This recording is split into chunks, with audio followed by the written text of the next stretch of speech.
So David Hume offered a famous argument against induction. So he thought deduction was a good way to learn about the world, and he thought perception was a good way to learn about the world. So he thought, unlike the global skeptic, he thought you could, in fact, learn about contingent features of the world. You could learn that there's a desk in front of you, that there's people in the room, you could know about your body, and so on and so forth. But he thought that you can never use induction to learn about the world. And here is his skeptical argument. The premises of an inductive argument do not logically entail the conclusion of that argument. And notice that's trivially true. We defined inductive arguments as arguments. We defined deductive arguments as arguments such that the premises entail the conclusion, and we defined inductive arguments in a way that says they don't. We said inductive arguments are arguments such that you generalize from a sample to a whole. So you say, in the past it's been this way, so it's probably that way now and will be that way in the future. Or you say, in the portion of the world I've observed so far, it's been this way, so it's probably the same way in portions of the world that I haven't observed so far. So to use a more concrete example, you say, every time I've ever gone to class before, the class has been located in this particular spot, so it will be located in this particular spot when I go to class today. And that kind of argument, as I pointed out at the time, the premises don't guarantee the conclusion. Even if class has always been in the same location before, it might be in a different one this time. It's possible. Unlikely, but possible. I use that example, by the way, because that in fact happened to me. I showed up to teach a class one day, 3/4 of the way through the semester, only to find a note that said, your classroom has been moved henceforth to this other location. Anyway, the premises of an inductive argument don't logically entail its conclusion. Premise 2, if that's right, then it's not reasonable to believe the conclusion on the basis of the premises. The idea is if the premises don't guarantee the conclusion, they don't give you sufficient reason to believe the conclusion. Therefore, it's not reasonable to believe the conclusion of an inductive argument on the basis of its premises, which is to say inductive inference isn't a good form of inference. So we have our premise, we affirm that premise, and then we get the result. Okay? These are the premises, that's the conclusion. Now, let's look at a response to this argument from Pollock and Cruz. Hume's argument, they say, doesn't prove that inductive reasoning is illegitimate. It rather proves, as deductive arguments generally do, that either the premises are false, in which case the conclusion might be false, or the inference is bad. So Hume...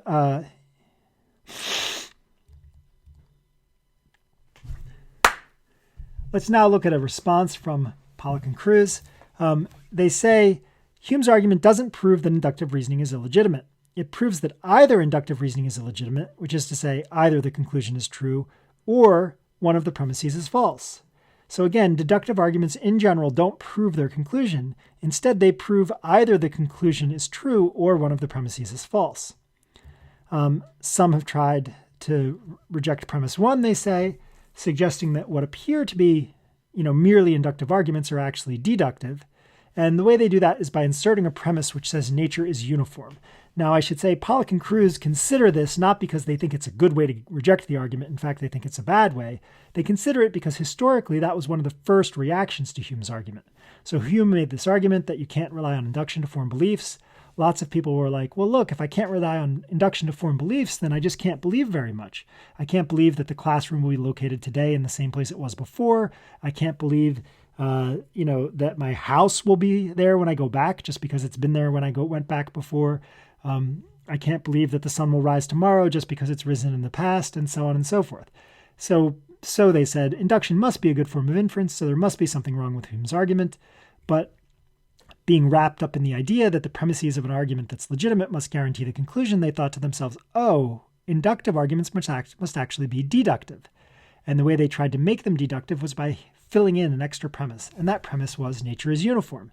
And when you do that, you can make an argument look like this. Premise 1, the first swan I saw was white.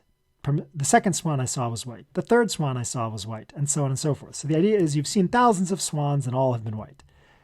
Because nature is uniform, if I've seen thousands of swan and all have been white, then all swans are white. Therefore, all swans are white. Now notice this argument becomes deductive. Why? Because it has a premise, the first swan I saw was white, and so on. It then says, if that's right, then all swans are white. Therefore, all swans are white. So it has the form P, if P, then Q, therefore Q. So it's now a deductive argument, and the premises do guarantee the conclusions. So Pollock and Cruz don't like this argument. Even though it accomplishes a goal they think needs to be accomplished. That is, they think we need to save induction from this argument, but they don't like this way of saving it. So why not? Well, they start out by noting this. They say, the argument from A to C, remember that's back here, A, B, C, is valid. Premise A is true, and conclusion C is false, right? So A, we can suppose you've only seen 1,000 swans and all have been white, so A is true, but the conclusion all swans are white is false, because not all swans are white. Well, since the argument is valid, and the conclusion is false, one of the premises must be false. But by hypothesis, the first premise is true, so the second one, nature is uniform, must be false. So this isn't a way to save inductive inference. You can't save inductive inference by saying all inductive inferences are actually deductive, and they always include the false premise that nature is uniform, because pointing out that the argument always includes a false premise doesn't save the form of argument. So the idea is this. The argument from A to C is valid, but premise A is true and the conclusion is false, which means premise B is false. So if all inductive arguments have B as a premise, then all inductive arguments are bad arguments. But wasn't the point to save induction? Wasn't the point to say it's not a bad form of inference? So Pollock and Cruz say this first attempt historically to get out of Hume's argument is just no good.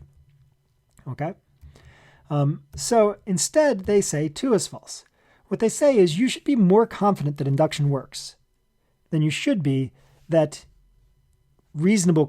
concluding something reasonably requires using deduction, requires that the premises logically entail the conclusion. So they say we should reject 3. They should, and therefore reject 2. Not to, incidentally, implies that we can have knowledge without certainty. So they think, by reasoning through this argument, even though we ended up sort of saying the argument is unsound, we learned something important. And what we learned is that 2 is false, which means knowledge doesn't require certainty, which means that while knowledge requires truth, it doesn't require that you be absolutely 100% sure you're right. The proposition that you know has to in fact be true. That's right, they say. But it's not the case you have to be 100% sure it's true. Remember, certainty is a property of your attitude towards the proposition, not the proposition. The proposition has to be 100% true. But your attitude towards it doesn't need to be 100%. You don't need to have certainty. Your justification doesn't have to guarantee its truth, which is to say knowledge is fallible.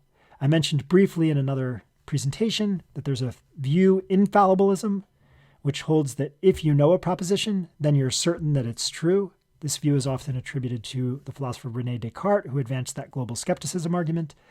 The view that Pollock and Cruz are pushing instead is fallibilism, which says that you can have knowledge without having certainty. I won't say much more about which of these views I think is right, except to say this. My own view is if infallibilism is true, then we don't know anything. And I think it would be odd to have a concept like knowledge that's used so regularly. People often say, I know this or that. That's completely empty. So if there's a way to have it come out so that it's not completely empty, so that we are talking about something when we say we know, such that, sometimes when we say we know something, it's true, better to do that. So I think knowledge doesn't require certainty. I think fallibilism is true. Okay, so Pollock and Cruz, just to be clear, don't worry that some skeptical argument is sound. Why do they consider skeptical arguments? Because by thinking through them, you learn important things about knowledge, justification, and rationality. For example, by thinking about Hume's skeptical argument against induction, you learn that knowledge doesn't require certainty. By thinking about global skeptical arguments, you learn that either perception can support one hypothesis over another, even though the perception is consistent with both, that perception isn't our only kind of evidence, or that justification can go beyond evidence. Those are all important lessons, and they're learned by considering skeptical arguments, even though those arguments are unsound, because in showing that the arguments are unsound, you learn these further lessons.